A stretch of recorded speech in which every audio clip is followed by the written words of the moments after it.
Comenzamos. ¿Se acuerdan que en la clase pasada habíamos visto, vamos a poner acá, seguimos con el tema del límite, ¿sí?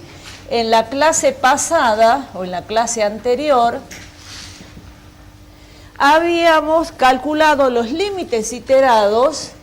En la clase anterior calculamos los límites iterados de f de xy igual.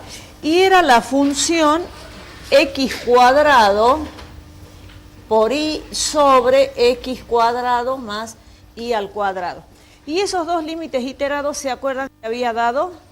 ¿Se acuerdan? 0. Cuando calculamos esto, el límite iterado Lxy dio 0 y el límite iterado Ix también nos dio 0. Pero no podíamos decir nada acerca de la existencia del límite doble, ¿se acuerdan? Bien. Ahora, para esta misma función vamos a calcular el límite. Ahora vamos a calcular el límite de esta función, de la función que está acá, f de xy igual a x cuadrado y sobre x cuadrado más y al cuadrado, por otro camino, ¿sí? Y ese otro camino va a ser por otro camino. Y ese otro camino va a ser la familia de rectas,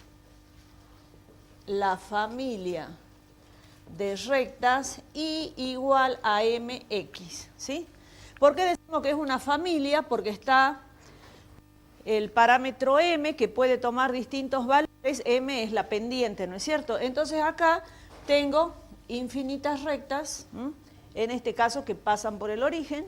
A cada valor de m yo voy a tener una recta distinta, ¿no? M es la pendiente, ¿está bien? Entonces vamos a ver qué pasa cuando calcule el límite, pero no por los iterados, sino por esa recta, ¿está bien? Bien, entonces calculemos. El límite, y bueno, era en 0, 0, ¿se acuerdan que habíamos dicho? En 0, 0. ¿Profe, esa recta pasa por el punto así en forma tangente o es parte de la función esa recta? No. Acuérdense, recuerden lo que dijimos el otro día. A ver, hagamos acá un intervalo x y z. Esta función z, como función de x y, recuerden que me representa una superficie en R3, dijimos la clase pasada. Entonces, ponele que esta, yo les hice el dibujo, que esta sea la superficie z como función de xy, que es la que te doy para que calcules el límite. Y lo que te estoy diciendo, bueno, en este caso esta superficie tendría que ser así, ¿no? Tendría que ser una superficie así. Entonces, el dominio de esta es esta parte, ponele, ahí. Entonces, lo que estás haciendo vos es calcular el límite en 0, 0 cuando venís por esta recta, por esta recta, por esta recta. ¿Entienden? Es decir, recuerden que xy viene a ser el dominio de la función. Z como función de xy es la imagen. Entonces, ustedes se van a acercar al origen por esta recta. Hagamos bien prolijito. Pongámosle por esa recta. Que sea y igual a x, por decir algo. Esta que sea y igual a 2x. Esta que sea y igual a 3x, pongámosle, ¿no es cierto? Esta de acá, que sea la y igual a menos x, ¿no es cierto?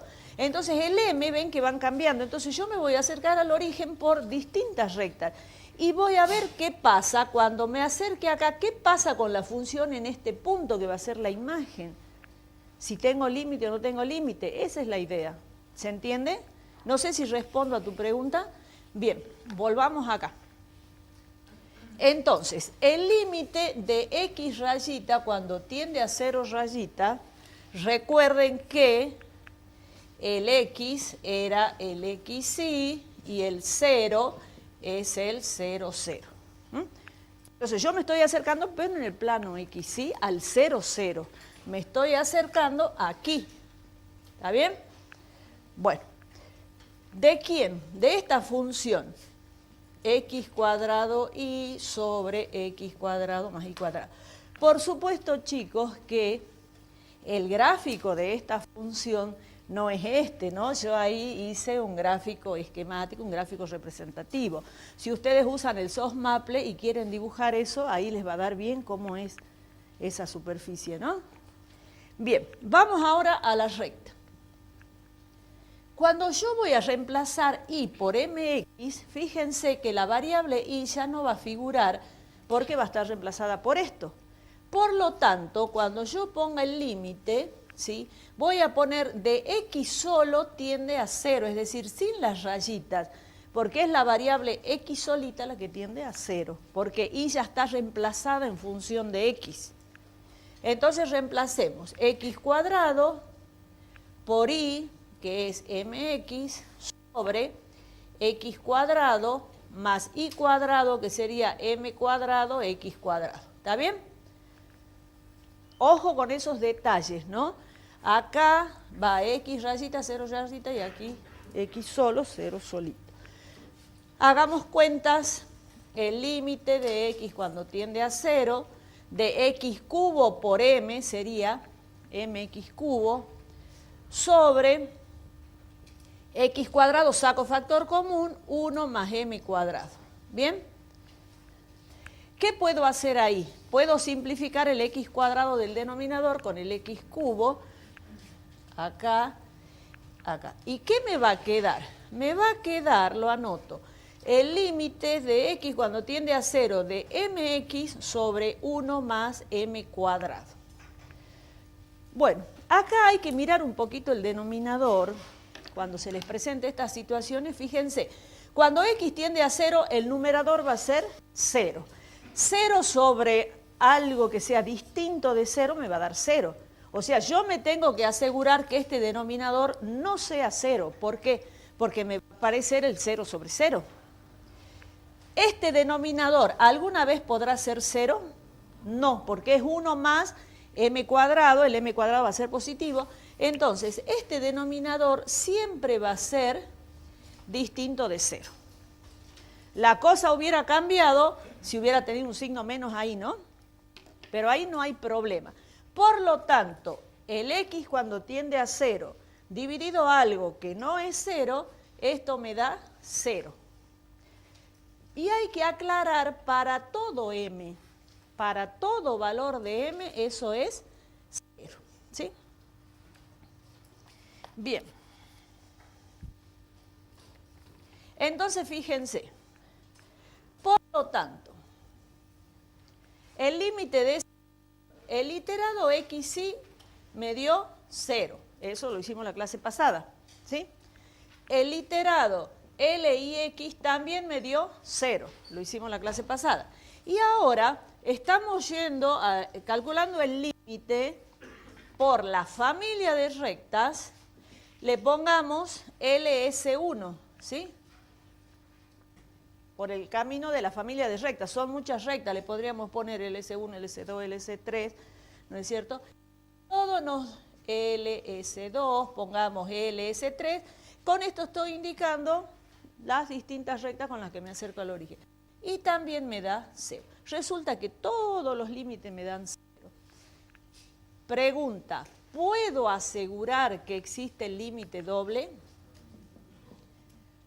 ¿Puedo asegurar que existe el L mayúscula de imprenta? Era el límite doble, ¿no? ¿Puedo asegurar que existe el límite doble? No, con un no bien grande. Bueno. ¿Y por qué no puedo asegurar? Porque la igualdad de los límites por distintos caminos es condición necesaria, no suficiente, ¿no? Muy bien. Entonces, vamos a poner acá.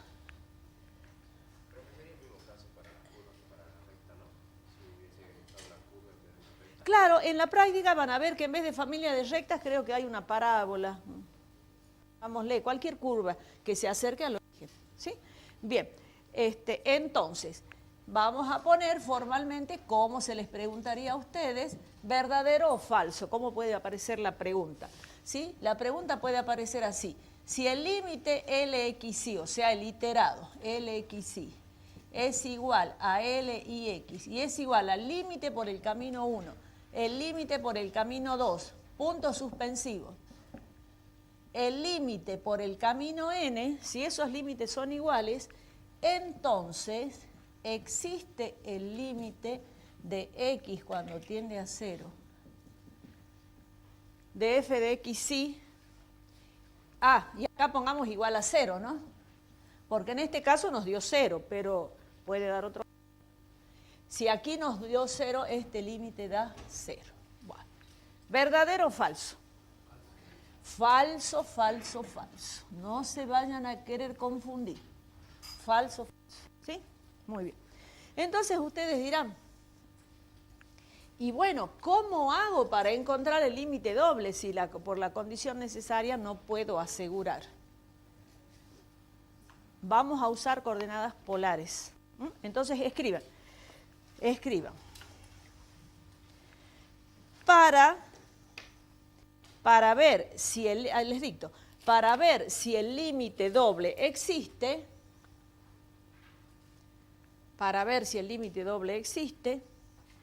usaremos coordenadas polares.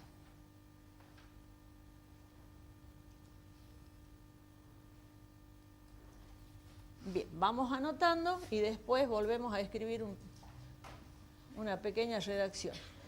Bueno, en coordenadas polares ustedes tenían un punto acá, ¿no es cierto? X, ¿sí?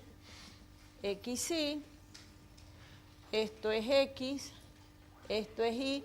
Y se acuerdan que las coordenadas polares teníamos las variables R y Φ. Vamos a usar ρ para el límite, ¿sí? Entonces, ¿quién era ρ? La distancia del origen a... Bueno, esto vale cuando el límite va a 0, 0, ¿no? ρ era la distancia del origen al punto. Φ era el ángulo cuyo 0 grado es el eje X, está ubicado en el eje X, gira en sentido antihorario, ¿sí? Entonces, ¿cómo decían ustedes? Esta X es igual a ρ coseno de Φ, ¿no es cierto? Esto sí lo saben, sí lo vieron en análisis 1. Y igual a ρ seno de Φ. Bien. Otra cosa que podemos escribir por Pitágoras, ¿no es cierto? Ρ cuadrado es igual a x cuadrado más y al cuadrado. Entonces, fíjense, nosotros cuando calculamos el límite, ¿qué hacemos tender? X a 0 y a 0, ¿no es cierto? Entonces, veamos eso.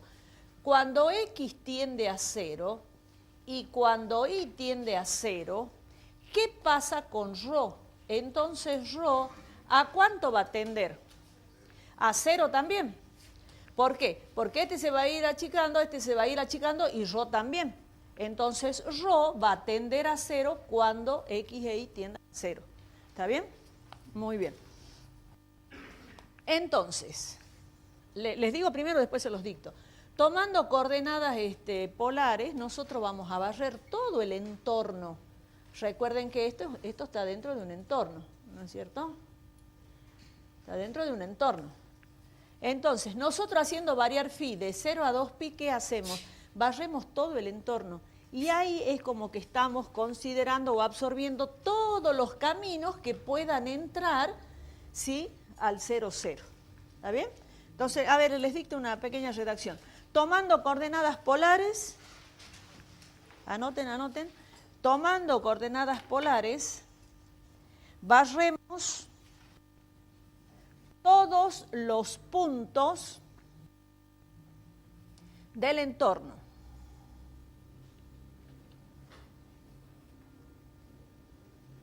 Es decir, barremos todos los caminos. Todos los caminos. Por eso punto, pongan un punto ahí. Por eso este método es el que más se acerca.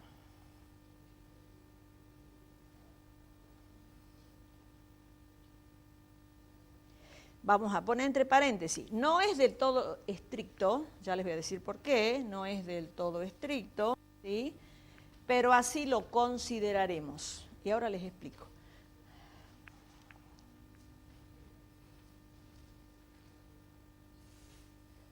¿Se acuerdan que bueno, ahora les explico. ¿Se acuerdan que la clase pasada habíamos visto la definición de límite y nosotros habíamos dicho que cuando encontrábamos la relación delta epsilon, donde delta es el radio del entorno circular en el plano XY en el dominio y epsilon era el radio del entorno en la imagen en el eje Z. Cuando yo trabajo algebraicamente y encuentro esta relación delta epsilon, ahí podemos asegurar que el límite doble existe, ¿entiende?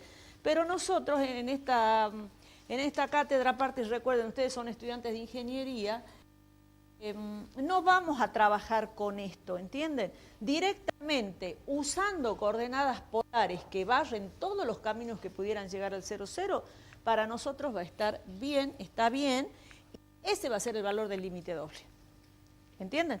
Bueno, entonces hagamos eso. Vamos al ejemplo. A ver, separemos acá, así, bien.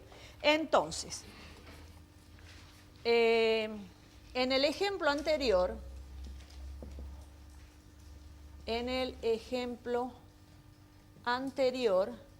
teníamos la función, ya la sabemos de memoria, era x cuadrado y sobre x cuadrado más y cuadrado. Esa era la función, ¿no es cierto? Bueno, ahora lo que vamos a hacer es calcular el límite por coordenadas polares. La variable va a ser ρ, porque phi varía de 0 a 2pi. Entonces voy a poner de ρ cuando tiende a 0. Y esto yo estoy tranquila que está bien. ¿Por qué? Porque ya analizamos las coordenadas polares y dijimos, bueno, ahí, y dijimos que si x tendía a 0, y tendía a 0, ρ iba a tender a 0. ¿No? Entonces, ρ tiende a 0. Y vamos reemplazando. X cuadrado va a ser ρ cuadrado coseno cuadrado, esto es ρ, ¿cierto? Entonces, va a quedar en el numerador ρ cubo, coseno cuadrado de phi, seno de phi, y en el denominador va a quedar ρ cuadrado, ¿sí?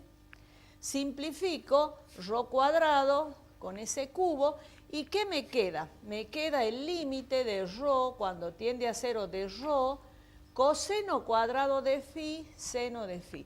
Entonces, fíjense, cuando ρ tienda a 0, independientemente de lo que valga phi, esta expresión ya me va a dar 0. 0 por esto es 0. Por lo tanto, este límite es igual a 0 para todo valor de phi. Bien. Entonces, ¿qué podemos decir ahora? Fíjense, por los distintos caminos ha dado 0 y ahora el límite doble ha dado 0. Entonces, ahora podemos asegurar que existe el límite doble y es 0. Una cuestión, ¿no? Este valor que está acá tiene que ser igual al de los distintos caminos, ¿no? Porque si da distinto ya tampoco existe el límite, ¿no? Bien, entonces ahora aseguramos, por lo tanto, ¿sí? Existe el límite de x cuando tiende a 0 de x cuadrado y sobre x cuadrado más y al cuadrado y es igual a 0. Otra forma que pueden escribir es, por lo tanto, existe L y es igual a 0. ¿Sí? Bien.